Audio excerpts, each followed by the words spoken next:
Movement for Change took active part in the last elections. And so matters that has to deal with the economy of this country and the general governance structure of this country is very much dear to our hearts.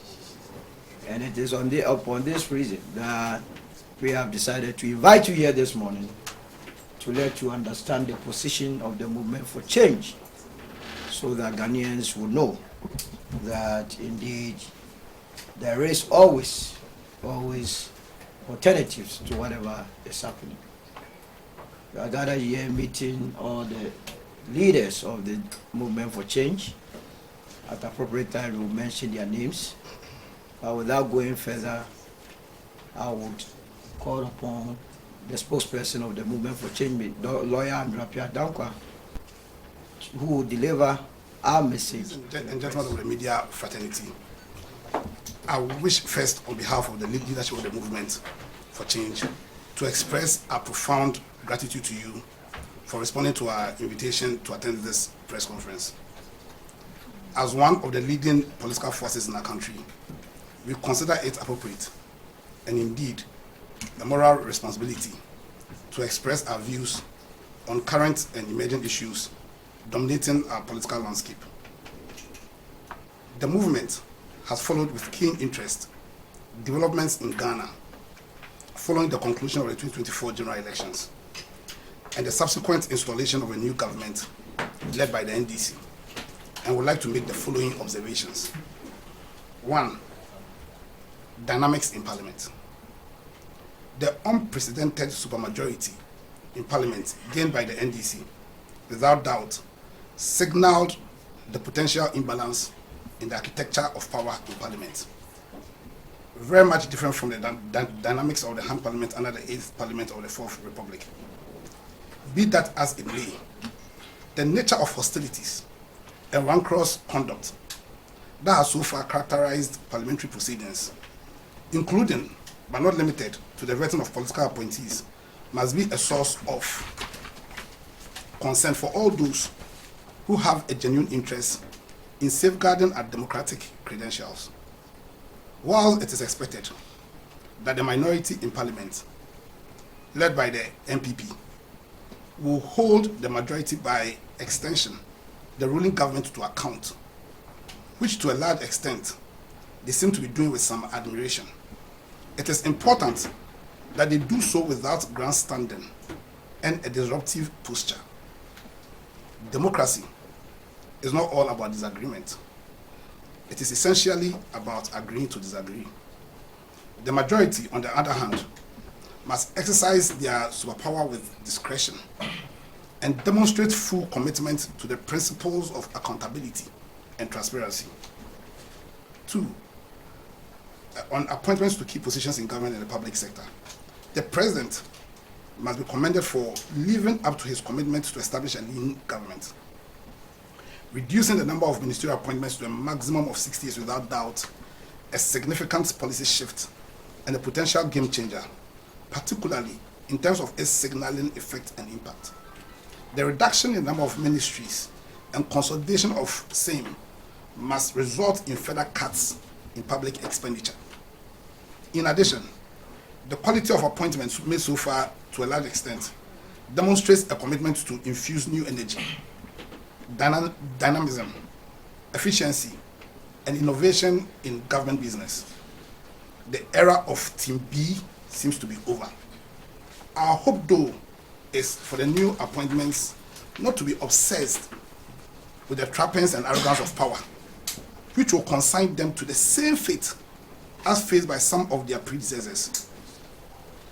It is also worth mentioning that the delicate balance of maintaining both regional and gender balance in the appointment has to a large extent been achieved, albeit with room for further improvement.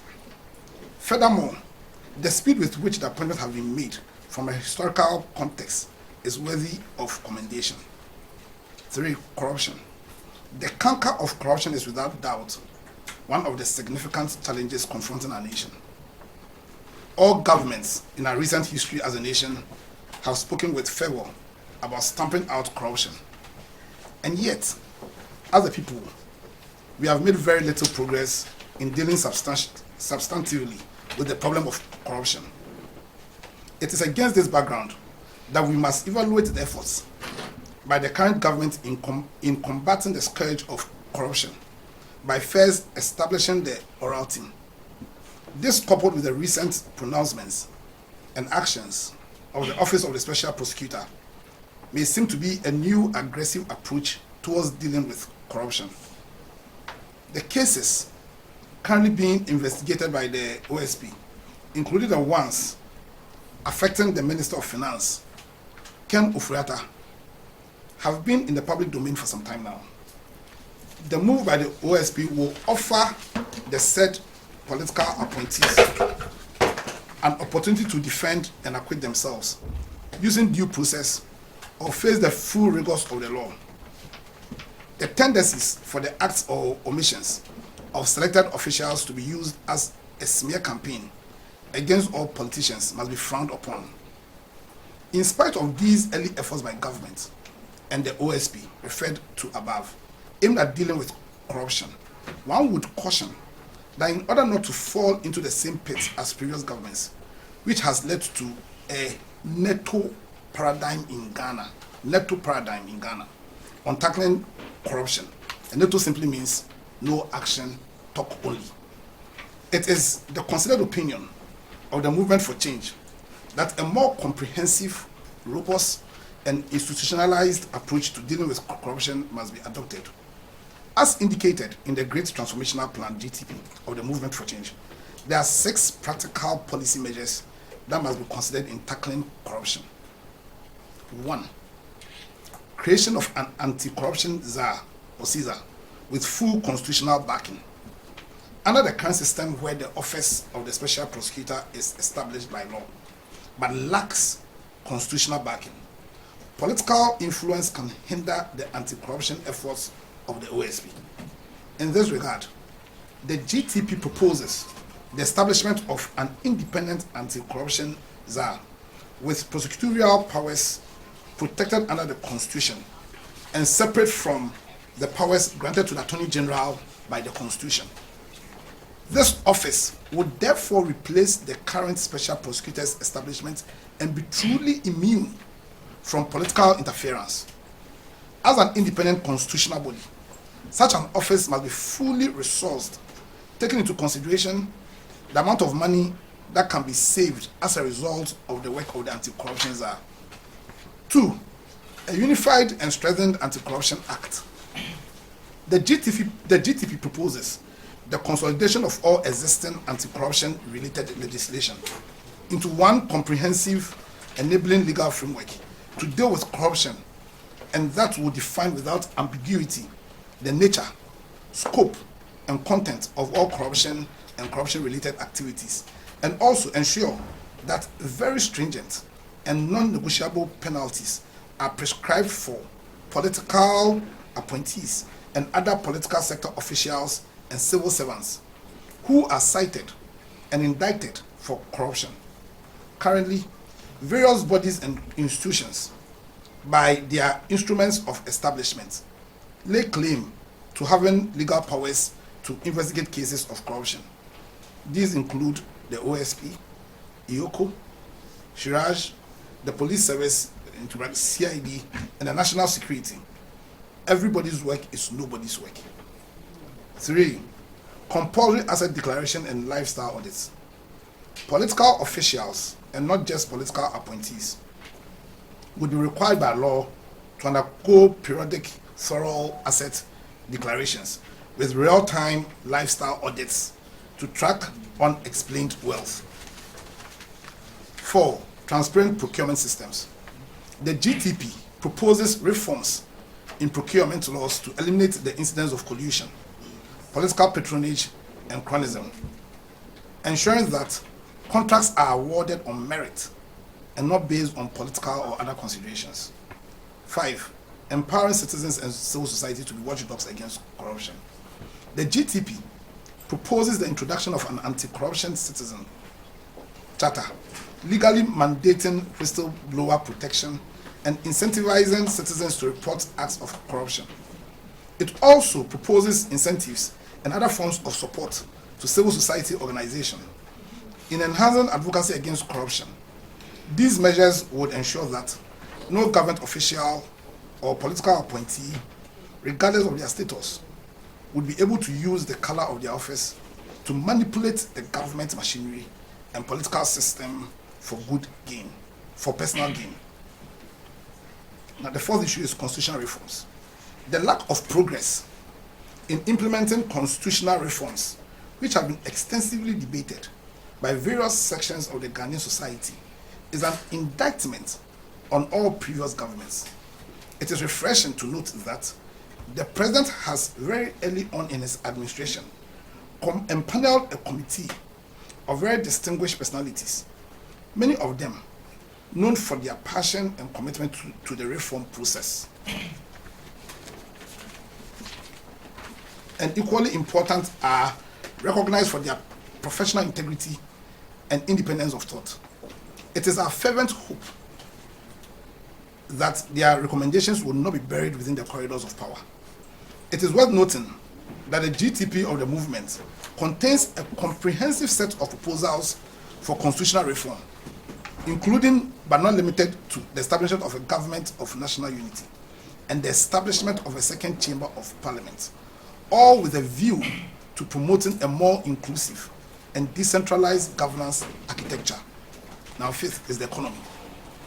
The Minister for Finance has indicated that he proposes to present the 2025 budget statement and government's economic policy by the middle of March. Whilst commending the minister for his efforts to meet the constitutional requirement of representing the budget before the 31st of March, the movement would like, among other things, to advise as follows. 1. The ministry must undertake a complete overhaul of the architecture of the national budget, focusing first on ensuring macroeconomic stability, anchored on the two pillars of fiscal consolidation and tight monetary policies, working in consultation with the Bank of Ghana. 2. Prioritizing catalytic investment in the investment in the productive sectors of the economy, namely agriculture, industry, and tourism, as against investments in social services and infrastructural development. 3. Providing a cocktail of fiscal and non-fiscal incentives to leverage financing and investments from the private sector, particularly to support infrastructural development in roads, bridges, water delivery and sanitation services. This should include attracting private sector participation in the full gamut of the energy sector, from generation, transmission, and distribution. It is worth noting that these policy measures will require a review of the current Exemptions Act, which is a disincentive to the attraction of private capital. 4. Negotiating with the independent power producers, IPPs, in the energy sector on a debt equity swap policy that will give them a stake in the private sector consortium that will partly own and manage the energy sector assets of government. 5. Abolishing some of the nuisance taxes, including the e-levy, betting tax, COVID levy, and fumigation levy, to replace the shortfall in revenue that will be occasioned by the removal of the above-named taxes, and to optimize government revenue in general. The ministry should effect an increase in VAT from the current 15% to 17%, but separate the calculation of VAT from the NHIL and Gov't fund in order to avoid compounding the calculation of the taxes and levies. The anticipated reduction in public expenditure arising from the reduction in the number of ministries and the number of ministers will contribute to closing the revenue gap. In addition, the aggressive efforts to reduce the incidence of corruption in public service will also save government additional revenue loss. 6. Retain the current 3% flat tax paid by MSMEs with a specified turnover and eliminate the additional 3% charge as distributors' margin. 7. As an expenditure control policy measure, and to support government's fiscal consolidation efforts. Review the implementation of all existing government flagship programs with a view not to discontinue them, but to reduce government's financial exposure to the programs and make them more financially sustainable. 8. Initiate the implementation of government's 24-hour economic policy, starting with enterprises under the One District, One Factory, that is the 1D1F program. 9. The stabilization of the local currency is of the prime importance in maintaining a healthy economy. In this regard, whilst working towards a more robust and comprehensive medium to long-term solution, particularly in the area of boosting exports and enhancing import substitution, the ministry should introduce some short-term policy interventions designed to regulate demand and supply of foreign exchange. In this regard, government should suspend with immediate effect until further notice the operation of all forex bureaux and mandate all forex transactions to be conducted through the commercial banks and the Bank of Ghana. In addition, government's existing regulations on the retention of forex from export revenue must be strictly enforced. 10. The Ministry of Finance should work with the Bank of Ghana to progressively bring down the central bank policy rate to induce and stimulate a reduction in interest rates. 11. The Ministry of Finance should work with the Ministry of Agriculture and Ministry of Trade, Industry and Agribusiness to introduce short-term policy measures to reduce food inflation, which will have a corresponding effect on reducing the level of inflation in general. 12. The government should review with immediate effect the taxes, duties, levies, and charges at the ports with a view to reducing same, which will be an incentive for enhanced compliance in the payment of duties and also contribute to a reduction in the level of imported inflation, since Ghana is still highly import-dependent economy. It is worth noting that the GTP has some detailed policy recommendations on all the proposals outlined above. The 6th point is on galamsey and the protection of the environment. Government is yet to demonstrate with clarity its policy recommendations on dealing with galamsey. This is a source of great concern, considering the fact that galamsey poses an existential threat not only to the environment, particularly our water bodies and forest reserves, but indeed also to the efficient and effective management of the country's natural resources.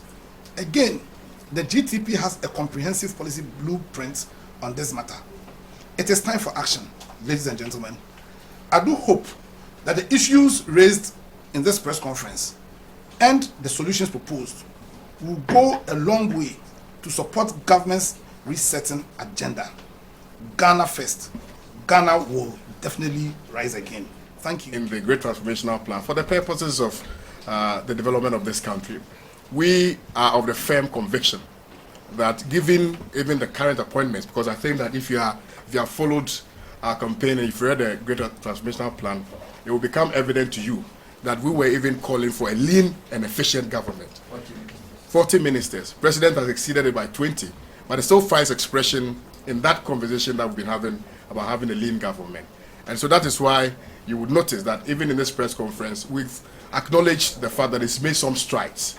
We are only asking for him to continue to fulfill the promises that he's made to the good people of Ghana.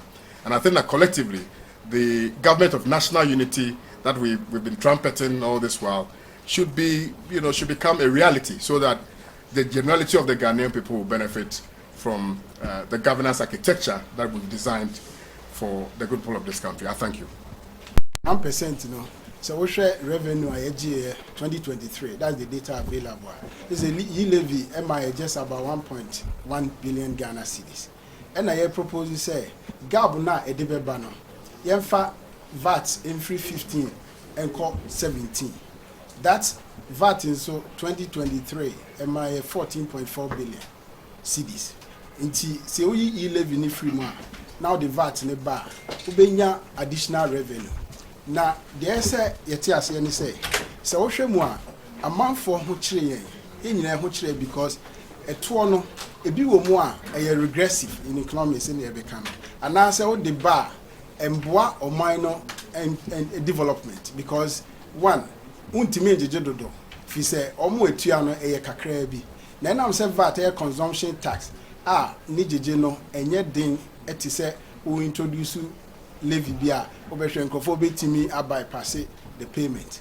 Secondly sɛ wohwɛ mu nso a yɛ ka sɛ samamuo no amanfo benya gidie wɔ president bi mu agye sɛ obɔhya a wohye no utimi di so eti yɛ de wɔ firm convention sɛ ɔmanpani tie ne enim sɛ Honorable Ato Forson emeki ne clear wɔ ne vet sɛ obi levy free ho ɛbɛbɔ ade ɛtɔ so gap na wo ka no yɛbɛtimi afele with nya strategic review of the tax system and tax regime a yɛwɔ no economics rate bi nuisance tax ndi kan ɛnyɛ levy nko to bebre wɔ hɔ a o de ba ɛmoa ɔman no productivity it is oyi film na the way ba to say VAT ba ne gege no ɛnyɛ den ɛno nso ne incident na just nkrɔfo a ɛbɛwɔ ɔmo so no because ɛwankɔ baabi a yɛgye VAT ankɔtɔ adeɛ ana sɛ ne solo kan no ne maame ɔte akura ase ɔno mobile money oyɛ bi ɔyɛ ano ate no ba ɔnkɔ baabi a yɛgye VAT no akɔtɔ adeɛ na asɛ ɔnya impact on that.